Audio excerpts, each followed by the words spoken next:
এই গাইছ welcome to my new blog. আপোনালোকক জনালো থাক এইটো থাক মোৰ ডাইলগে আৰু বহি লৈছোঁ মই ই ৰিক্সাত আৰু মোৰ লগত আছে সন্তি তো গাইছ আহি পালোঁ আমি এটা নেচাৰেল জেগা আৰু ইয়াতে গাইছ ইয়াতে কেতিয়াবা ৰাকেশ দাহঁতে কটিবাটা ৰ'দত মাছ মাৰি থাকে আৰু আমাৰ মজা ৰাস্তাটো মজা লাগছি গাইছ। এবাগে মজা এখন ই ৰিক্সা বাকী এবাগে ইংলিছ ব্লগাৰ পাগল আৰু এবাগে আমাৰ সন্তি দা।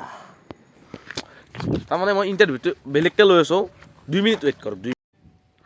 এই গাইছ এই কি মজা লগা আহিছে এইখন মেডিকেল। এই মেডিকেল বেছি জুম নহয়, এইটো মোৰ আইফোন 15 নহয়, সেই গতিকে ফাটাফাটি যাব এই মেডিকেল নাপাকে। এই ইণ্টাৰভিউ লৈ আছে মজা জেগা দে গাইছ। এই গাইছত হাঁহিউঠা কথা মানে কি জানা, সন্তিদাৰ লগত যে ইণ্টাৰভিউ লৈ আছে ইংলিছ ব্লগাৰে, কিবা মাইক এডাল এনেকৈ মুখত লগাই দে এনেকৈ গুচি দিয়ে, তাৰমানে সোমাই দিবি সজান নাকেদি সন্তিদাৰ। Very very bad person of English ma'am. এই গাইছ মই আকলাকে আছোঁ কাৰণ মই এটা কথা ক'ম কি জানা না, ইংলিছ ব্লগাৰে মোক দম দি থাকে টুপি চুপি মাৰি মোক বোলে সাপ কোব দিব, তাৰ কাৰণে মই বেছি ডাঙৰ কথা নকওঁ, এমকেই মাৰিম গাইছ। মাৰি কিনে এই মেডিকেল দেখিছে না তাতে বেল থৈ আহিম। কাৰণ গাইছ মোৰ নাম লকো, মই অলপ বেছিকৈ বকো, কোন ইংলিছ ব্লগাৰে কৰি দিম থকো সেইকাৰণে ঘৰৰ মানুহ থৈছে মোৰ নাম লকো। বেছি কথা কৈ নাথাকোঁ, ডাইৰেক্ট সন্তিদাৰ ইণ্টাৰভিউ গেলি যাই থাকোঁ আহক। এই গাইছ এতিয়া মই মানে পৰিচয়ত আহি গ'লোঁ, সন্তিদা মোৰ ওচৰত আছে, কেইটামান তুমি কথা ক'লি হ'ল, বাকী আৰু ক'বা নালাগে। তোমাৰ খবৰটো কেনে ফাৰ্ষ্ট কৈ দিয়া। খবৰ মোৰ ভাল। হা আৰু বিগ বছত যে তোমাক বেয়াকৈ কমেণ্ট কৰিছিল, তোমাৰ কেনে মনটো কেনে লাগছে বেয়া কমেণ্ট কৰাই?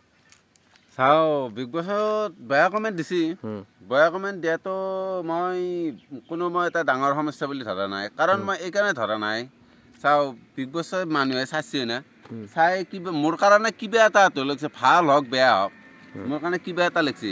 সেই ব্যস্ততাখিনি আওকাণ কৰি মোৰ কাৰণে যে 1 মিনিট বা 2 মিনিট সময় উলিয়াই হ'লেও যে ভাল লেখক বেয়া লেখক মোৰ কাৰণেতো লেখছি না, কিবা নহয় কিবা এটা লেখছি। সেই 1 মিনিট 2 মিনিট সময় যে খৰচ কৰি মোৰ কাৰণে লেখছি, এইখিনিতে মই যথেষ্ট বুলি ভাবোঁ। কিন্তু বেয়া কমেণ্ট কৰিব নালাগে, নিজৰ মনটো সাহসটো কমি যায়। আৰু মই এটা কথা কওঁ, কালি যে অবিনাশটো জয় হ'ল, তোমাৰ মনটো তাৰমানে মোৰ কিন্তু ভাল লগা নাই, কিয় জানা না, তাৰমানে নিবিদ্যাই মস্ত কষ্ট কৰি আছে, সেইটো কাৰণে তাৰমানে জয়, তাৰমানে তেওঁ 2 দিনতে উইনাৰ হৈ গ'ল, মই সেইটো ভাল লগা নাই, বাকী ঠিকে আছে।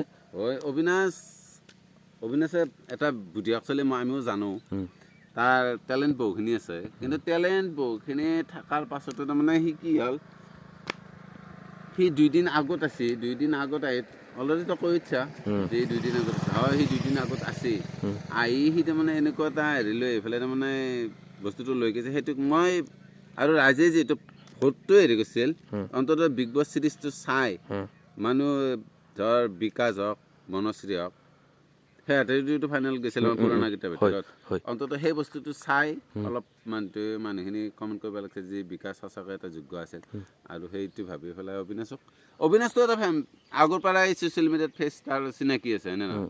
মই ভাবোঁ যে বিকাশে যিমানখিনি কষ্ট কৰিছিল সেই কষ্টখিনিৰ তাক এটা সন্মান দি কিনে তাক ছ'চিয়েল মিডিয়াত অলপ উঠাই আনি কিনে তাক অন্ততঃ জয়যুক্ত কৰিব লাগিছিল, সেই বুলি মই ভাবোঁ। তো গাইছ মই আৰু বেছি কৈ নাথাকোঁ, আৰু এটা কুৱেশ্যন কৰোঁ, তোমাৰ ঘৰত কোনে আছে সেইটো কৈ দিয়া, বাকী আৰু নকৰোঁ আৰু বেলেগ নাই। কোনো নাই, মই আকলাই বিন্দাছ। ভয় নালাগে? কি ভয় লাগে, মই এটা ভূত না, মোক আৰু ভয় কৰিব লগা কি আছে, দেৱতাই মোক ভয় কৰে। সেইটো কথাটো মই জানো, ভূতকো তোমাৰ নাম শান্তি, তুমি ভূতকো কৰি দিছ কিজানি অশান্তি। আৰে ভূতক মই অশান্তি কৰি দিবই লাগিব, কাৰণ মই আকলাই থাকোঁ না।